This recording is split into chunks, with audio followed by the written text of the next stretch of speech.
हाँ, नमस्कार साथियों। मैं ओपी सिंह।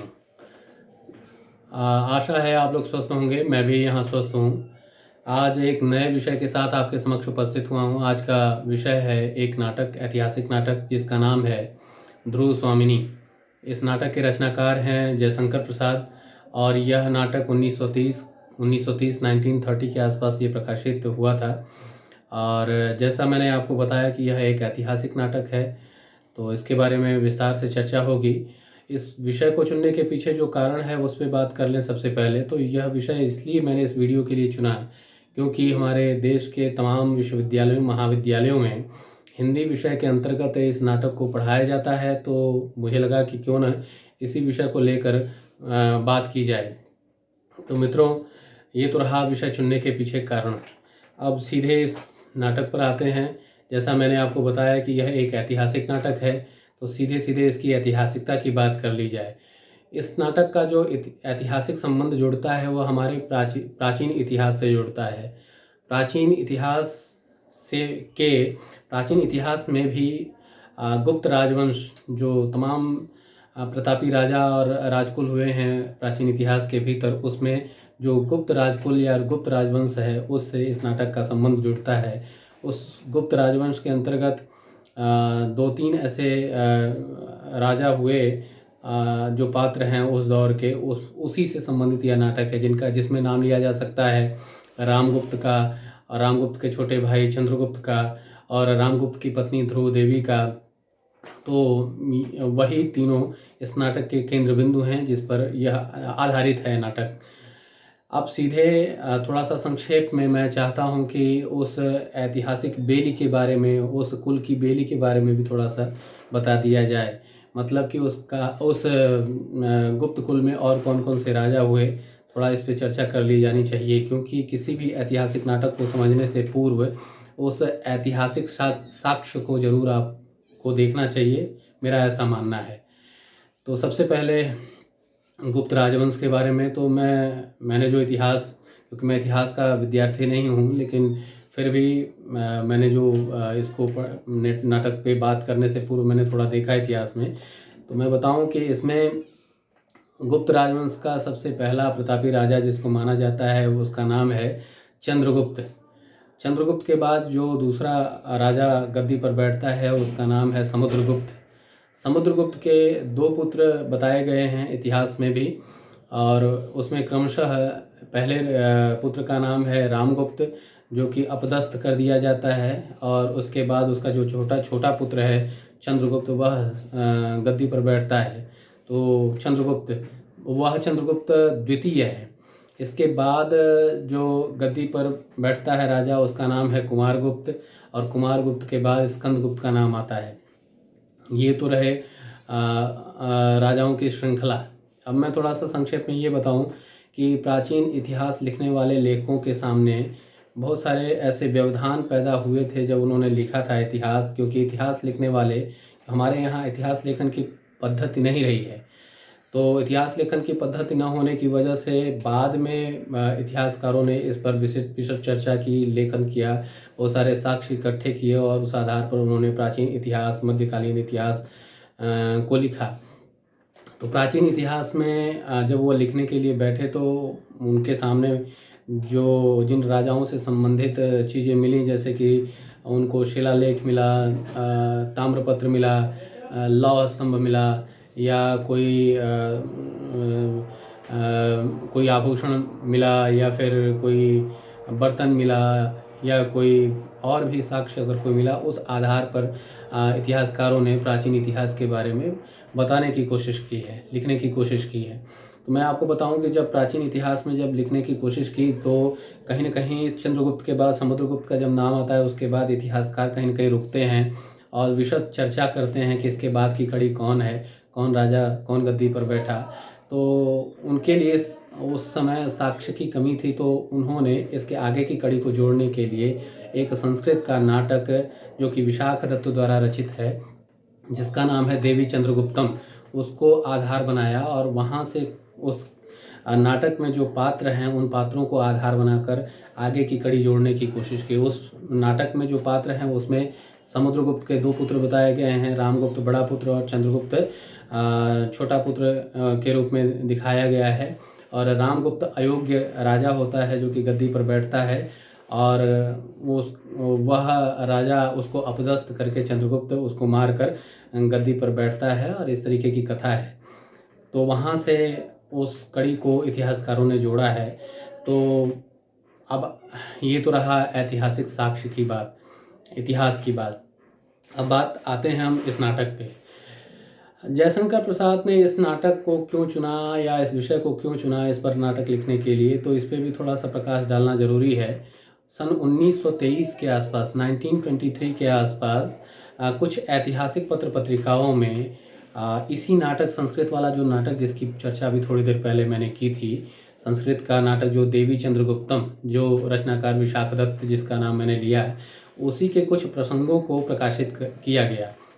किसमें? कुछ ऐतिहासिक पत्र पत्रिकाओं में 1923 के आसपास, 1923 के आसपास। तो उस समय क्योंकि प्रसाद लेखन क्रिया में संलग्न थे, छायावाद के प्रमुख हस्ताक्षर के रूप में जाने जाते थे, तो जब उनके संज्ञान में यह विषय आया, उन्होंने देखा, तो कहीं न कहीं वहाँ से प्रसाद ने इस विषय के लिए या इस नाटक के लिए प्रेरणा ग्रहण की, और वहाँ से प्रेरणा लेकर प्रसाद ने इसको लिखना शुरू किया। हालांकि प्रसाद हल्के स्तर के साहित्यकार नहीं हैं, बड़े बड़े गंभीर और विचारशील, प्रगतिशील वैचारिकी को लेकर लिखने वाले साहित्यकारों में इनका नाम गिना जाता है। तो प्रसाद ने जब इस विषय पर लिखना शुरू किया, तो उससे पूर्व इन्होंने काफ़ी शोध किया, बहुत सारे शोध करके इन्होंने जो साक्ष्य इकट्ठे किए, उस साक्ष्य का इस्तेमाल करते हुए, उन सारे प्रसंगों का इस्तेमाल करते हुए, ऐतिहासिक प्रसंगों का इस्तेमाल करते हुए उन्होंने इस नाटक में डालने की कोशिश की, और इसको कह सकते हैं कि इसको ज़्यादा तार्किक बनाने की कोशिश की। अब बात इस नाटक की करते हैं। मैं एक बात और कहना चाहता हूँ इसी के साथ कि यह नाटक जिस समस्या को लेकर लिखा गया है, वह समस्या है स्त्री के जीवन की समस्या। और सबसे महत्वपूर्ण समस्या ये है उसमें कि पुनर्लग्न की समस्या जिसको लेकर नाटककार ने लिखा है इस नाटक को। पुनर्लग्न की समस्या का मतलब हो गया कि पुनर्विवाह, और वह भी स्त्री के लिए, कि एक बार विवाह होने के पश्चात वह अपने जो उसका पति है, वह उसके अयोग्य होने के पश्चात क्या वह पुनर्लग्न कर सकती है या दोबारा शादी कर सकती है, इस विषय को लेकर उन्होंने लिखा है। इसके अलावा और भी स्त्री की तमाम समस्याएं हैं, उन समस्याओं को केंद्र में रखकर उसका इलाज ढूंढने की कोशिश इस नाटक में किया गया है। जैसे कि स्त्री तिरस्कार झेलती है, घृणा झेलती है, दुर्दशा उसकी, निराशा, निष्पीड़न, उपहार की वस्तु उसको समझा जाना, या परित्यक्ता, या उसके प्रति जो अन्य अलग तरीके के व्यभिचार हैं, और उसको प्रताड़ित किया जाना, चार दीवारी में रखा जाना, उसकी आज़ादी को संकुचित किया जाना, उसकी इच्छाओं का दलन किया जाना, ये तमाम जो स्त्री की जीवनगत पीड़ा है, उस पीड़ा पर सवाल खड़ा करते हुए प्रसाद ने इस नाटक में उसका निदान खोजने की कोशिश की है। तो ये तो रहा जिस समस्या को लेकर इस नाटक को लिखा गया है उसकी बात। अब बात करते हैं इस नाटक और लेखक के वैचारिकी के बारे में। यह नाटक जो है उसका विषय ऐतिहासिक है, इसके बारे में हमने आपसे बात करी ली। अब मैं आपको बताऊं कि प्रसाद की चेतना कैसी है। प्रसाद, मैं आपको बता दूं कि विषय तो इन्होंने ऐतिहासिक लिया, लेकिन प्रसाद लिख कब रहे हैं? आधुनिक काल में लिख रहे हैं। तो सीधी सी बात है कि ऐतिहासिक विषय के साथ अपने आधुनिक चेतन या अपनी आधुनिक चेतना शक्ति को लपेट कर उन्होंने इस विषय को लिखा है। अब आधुनिक चेतना से तात्पर्य उनकी प्रगतिशील सोच से है। उन्होंने अपनी प्रगतिशील चेतना, प्रगतिशील सोच, प्रगतिशील लेखन शक्ति का इस्तेमाल करते हुए इस प्राचीन विषय को बिल्कुल तार्किक बना दिया है, बिल्कुल स्वीकार्य बना दिया है। जो भी पाठक इसको पढ़ेगा तो उसको लगेगा कि यह जो समस्या ध्रुव स्वामिनी की है, वह समस्या अमूमन घरों के स्त्रियों की है, कमोवेश रूप में अमूमन घरों की स्त्रियों की है, और उस समस्या को कहीं न कहीं दूर किया जाना चाहिए। और उस समस्या को जब कोई एक दूसरा पाठक, स्त्री पाठक अगर पढ़े तो उसको भी कहीं ना कहीं उसको ऊर्जा मिलेगी, उसको लड़ने की शक्ति मिलेगी इस नाटक से। अब बात सीधे सीधे इस नाटक पर हम करते हैं। सबसे पहले इस नाटक पर बात करने से पूर्व मैं आपको बता दूं कि इस नाटक के तमाम पात्रों के बारे में बात करना ज़्यादा ज़रूरी है। इस नाटक में बहुत सारे पात्र हैं, लेकिन महत्वपूर्ण लगभग 8 से 9 पात्र हैं जिनका नाम उल्लेख किया जाना बेहद ज़रूरी है। सबसे पहला पात्र जिसका नाम लिया जाना चाहिए वो महिला पात्र है, और वही इस नाटक के केंद्र में है, जिसका नाम ध्रुव स्वामिनी है। यह यहाँ इस नाटक में रामगुप्त की पत्नी के रूप में अवतरित हुई है। रामगुप्त, मैंने आपको बताया है कि वह गुप्त राजवंश का राजा है, और पाटलिपुत्र, मैंने ये नहीं बताया कि ये गुप्त राजवंश कहाँ अपना सत्ता उसकी स्थापित थी, तो वो पाटलिपुत्र में उनका शासन था। पाटलिपुत्र का राजा है रामगुप्त, उसकी पत्नी ध्रुव स्वामिनी है। और ध्रुव स्वामिनी क्यों आई, पहले तो इस पे भी चर्चा हो जाए कि ध्रुव स्वामिनी कहाँ से आई इस राज परिवार में और कैसे आई, इस पर थोड़ा सा विचार कर लिया जाए। तो मैं आपको बताऊं कि रामगुप्त का, जो मैंने जैसा पहले बताया है कि रामगुप्त के पिता का नाम समुद्रगुप्त है। समुद्रगुप्त ने बहुत सारे युद्ध बहुत सारी लड़ाइयाँ लड़ी उन्होंने, और उसी किसी एक युद्ध में उनको एक कन्योपायन दान, एक उस समय की प्रथा थी जब विजयी राजा को कन्या दान के रूप में देता था। ये पद्धति थी, ये परंपरा थी। उस परंपरा के तहत समुद्रगुप्त को विजित राजा के माध्यम से ये ध्रुव स्वामिनी प्राप्त हुई थी। कालांतर में समुद्रगुप्त ने, क्योंकि उसकी अवस्था धीरे धीरे क्षीण होती जा रही थी, तो अंत में समुद्रगुप्त ने ये कहा कि मेरे बाद जो सत्ता पर गद्दी पर बैठेगा वह चंद्रगुप्त होगा, मतलब चंद्रगुप्त द्वितीय होगा, उसका छोटा पुत्र, और जो गद्दी पर बैठेगा उसी की पत्नी बनेगी ध्रुव स्वामिनी। लेकिन इस विवाह, अब ये तो घोषित करके चले जाते हैं, समुद्रगुप्त नहीं रहते, जीवन की लीला समाप्त हो जाती है। लेकिन इसके बाद की घटना ये है कि गुप्त कुल का एक मंत्री है, वह एक षड्यंत्र रचता है, और षड्यंत्र के माध्यम से वह जो समुद्रगुप्त का अयोग्य पुत्र, जो बड़ा वाला जिसका नाम है रामगुप्त, उसको राजा बना देता है। और उसके पीछे उसकी धारणा ये होती है कि वह सोचता है कि रामगुप्त क्योंकि अयोग्य है, मद्यप है, व्यभिचारी है, स्त्री साहचर्य में ही डूबा रहता है, तो ऐसे राजा को अगर स्थापित कर दिया तो परोक्ष रूप में शासन का बागडोर मेरे ही हाथों में होगा, ऐसा सोचता है वह मंत्री। उसका नाम है शिखर स्वामी, वह भी इस नाटक का पात्र है। तो ये तमाम कथाएं आगे बढ़ती हैं, लेकिन सबसे पहले पात्रों की बात हम लोग कर रहे थे। तो पात्रों में सबसे पहला पात्र जो है वह ध्रुव स्वामिनी का मैंने नाम बताया, वह रामगुप्त की पत्नी है, और वही केंद्र में है इस नाटक के। दूसरे पात्र के रूप में जिस पात्र का नाम लिया जा सकता है इस नाटक के अंतर्गत, वह है रामगुप्त, खुद रामगुप्त, जो कि एक खलनायक का चरित्र है उसका इस नाटक में। और वह अपने जीवन में तमाम जो उसके जीवन के व्यवधान हैं, कठिनाइयां हैं, उन कठिनाइयों को, उन परेशानियों को भूलकर उसकी सबसे बड़ी एक समस्या उसके मन में है कि वह ये जानना चाहता है कि उसकी जो पत्नी है वह उससे प्रेम करती है अथवा नहीं। क्योंकि मैं आपको ये बताना भूल गया कि रामगुप्त से विवाह से पूर्व ध्रुव स्वामिनी चंद्रगुप्त से कहीं न कहीं प्रेम करने लगती है, और चंद्रगुप्त भी अपनी वाग्दत्ता पत्नी, जो वाग्दत्ता, क्योंकि पिता ने ऐसा कहा था कि पत्नी चंद्रगुप्त की होगी ध्रुव स्वामिनी, वाग्दत्ता पत्नी से भी वह प्रेम करने लगता है। इस प्रेम को किनारे करके यह कुचक्र रच कर उसको, रामगुप्त को राजा बना दिया जाता है, और क्योंकि वह गद्दी पर बैठ जाता है इस वजह से ध्रुव स्वामिनी की शादी भी करा दी जाती है रामगुप्त से। तो कालांतर में रामगुप्त इस बात को जानता है क्योंकि ये ध्रुव स्वामिनी के हृदय में मेरे छोटे भाई के लिए प्रेम है, और वह यह भी जानता है कि मेरे भाई के हृदय में भी ध्रुव स्वामिनी के प्रति प्रेम है। तो सबसे बड़ी समस्या वह यही महसूस करता है कि वह ध्रुव स्वामिनी उससे प्रेम करती है अथवा नहीं, क्या अभी भी चंद्रगुप्त से प्रेम करती है, क्या अभी भी उसके हृदय में चंद्रगुप्त के प्रति कोई अनुराग है। इन्हीं तमाम बातों के उधेड़ उनमें लगा रहता है। और इसी वजह से वह अपने पूरे राजकुल के साथ, पूरे लाव लश्कर के साथ, पूरे सैनिक सामंतों के साथ वह विश्व विजय के नाम पर निकल जाता है अपने महल से बाहर। जो कालांतर में घटनाएं जब चर्चा होगी तो, और यह इसलिए विश्व विजय के क्योंकि अयोग्य है, वह कायर पुरुष है, वो क्या विश्व विजय करेगा, लेकिन वह इसलिए इस परोक्ष घोषणा के पीछे वह कुछ और मंतव्य अपना साधना चाहता है। वह मंतव्य उसका यही है कि ध्रुव, इसी बहाने ध्रुव स्वामी के साथ समय बिताने का मौका मिलेगा और उसके हृदय में अपने लिए सम्मान जगाने का, अपने लिए प्रेम जगाने का मौका मिलेगा और कहीं न कहीं चंद्रगुप्त के प्रति उसका जो अनुराग है उसको दूर करने का मौका मिलेगा। इस उद्देश्य की पूर्ति के लिए वह निकला हुआ है, जिसका खामियाजा उसको बाद में भोगना पड़ता है शकराज के द्वारा जब वो घेर लिया जाता है। आगे उसकी चर्चा होगी।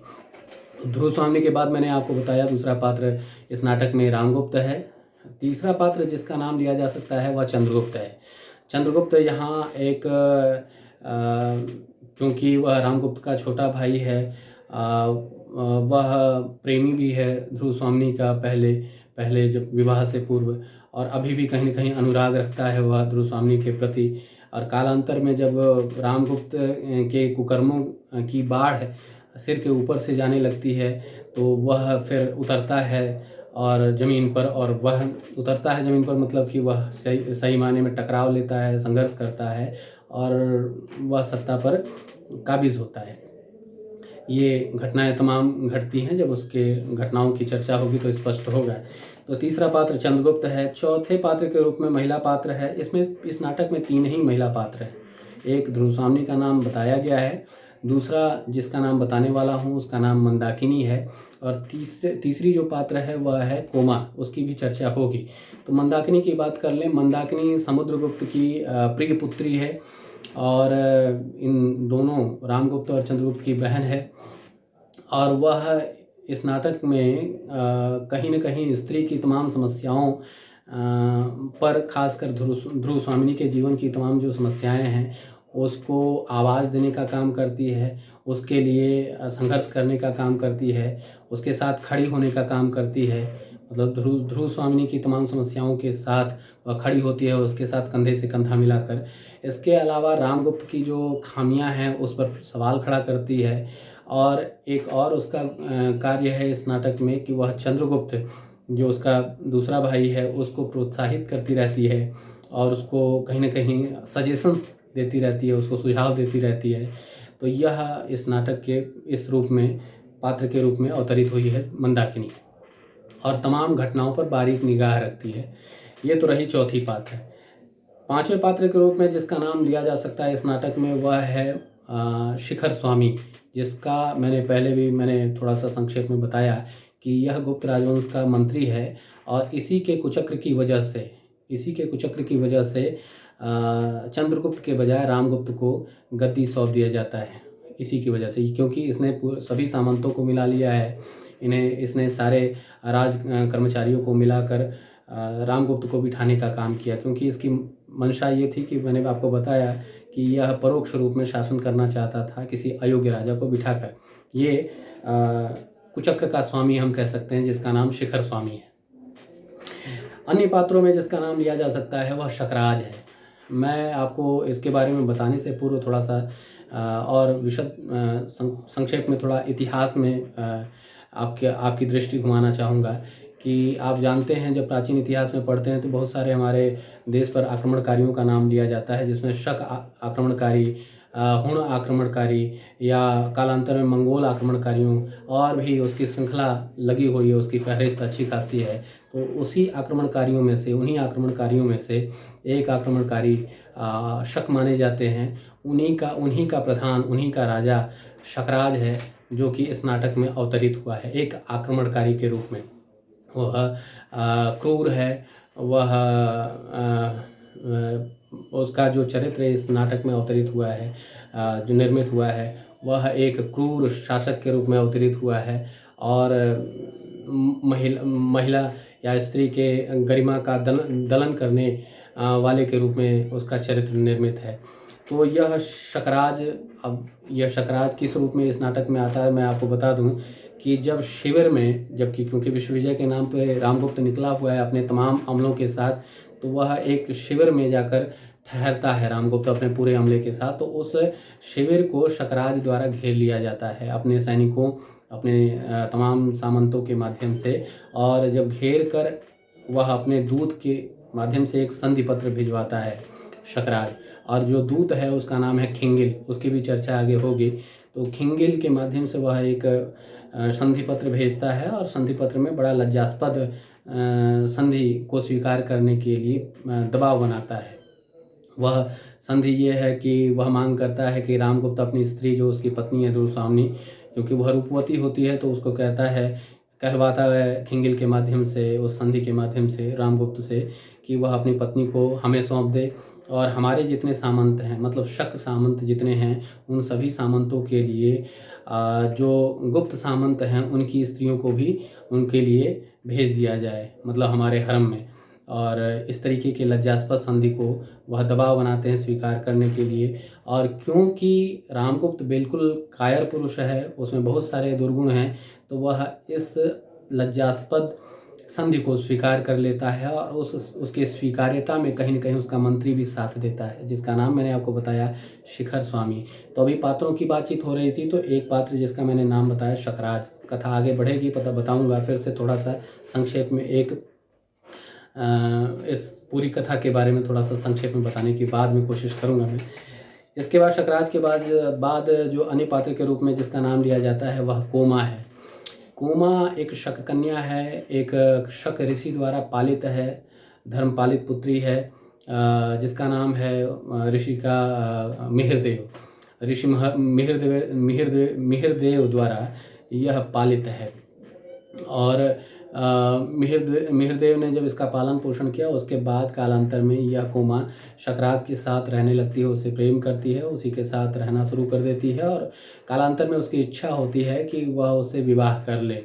लेकिन ऐसा संभव नहीं होता है, क्योंकि शकराज ने जो लज्जास्पद संधि की मांग की, जिसमें किसी स्त्री की गरिमा के साथ खेलने की कोशिश की है शकराज ने, जब इसके बारे में जानकारी कोमा को मिलती है, तो कोमा शकराज को छोड़कर अपने पिता के साथ, अपने ऋषि पिता के साथ वह चली जाती है। उसको कहीं न कहीं आगे के भविष्य के प्रति चेतावनी देते हुए उसको छोड़कर चली जाती है। तो कोमा का चरित्र यहाँ, कोमा भी कहीं न कहीं स्त्री के तमाम अधिकारों की रक्षा के लिए अवतरित हुई है। तमाम अधिकारों पर जो सवाल खड़ा किया है अन्य स्त्रियों ने, वह भी उसमें कहीं न कहीं अपनी आवाज़ के साथ उन सारे प्रश्नों पर उन सारे प्रश्नों को बुलंद करती है, मतलब उन सारे प्रश्नों का पक्ष लेती है यह कोमा। अन्य पात्रों की अगर बात की जाए तो खिंगिल का नाम मैंने आपको बता ही दिया। खिंगिल शकों का प्रधान सेनापति है, और यह दूत के रूप में भी वहाँ गया था गुप्त शिविर में।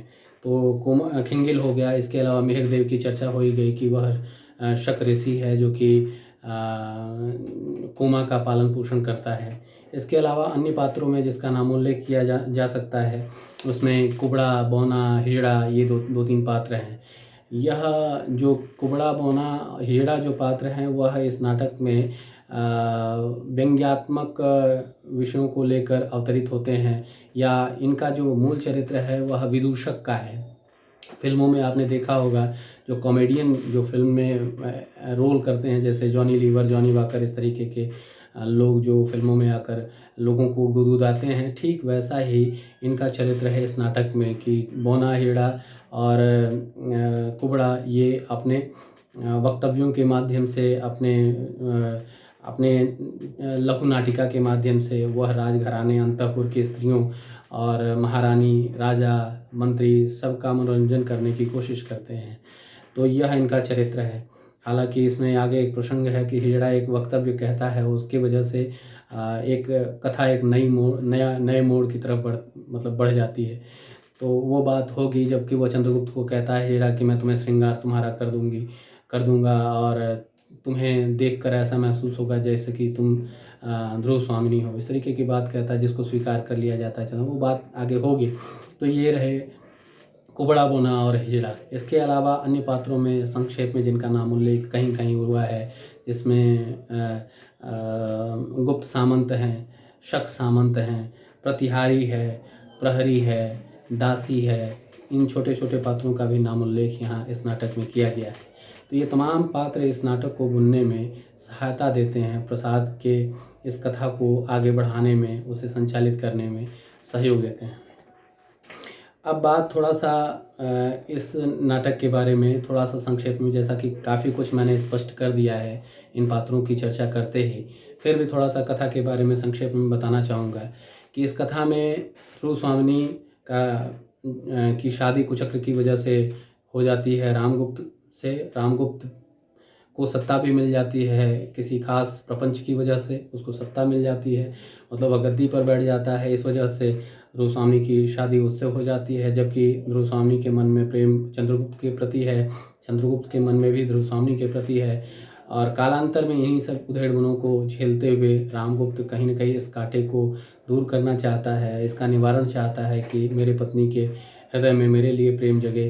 इन तमाम चीज़ों को साधने के लिए वह निकल जाता है विश्व विजय के नाम पे, और एक शिविर में होता है, जिस शिविर को घेर लेता है शकराज अपने सैनिकों के माध्यम से, और शकराज द्वारा अपने खिंगिल दूत के माध्यम से एक लज्जास्पद संधि पत्र भेजा जाता है, जिसमें मांग किया जाता है कि रामगुप्त अपनी पत्नी ध्रुव स्वामिनी को मुझे सौंप दे और हमारे तमाम सामंतों के लिए अपने सामंतों की स्त्रियों को हमें दे दे, जिसको कि रामगुप्त स्वीकार कर लेता है।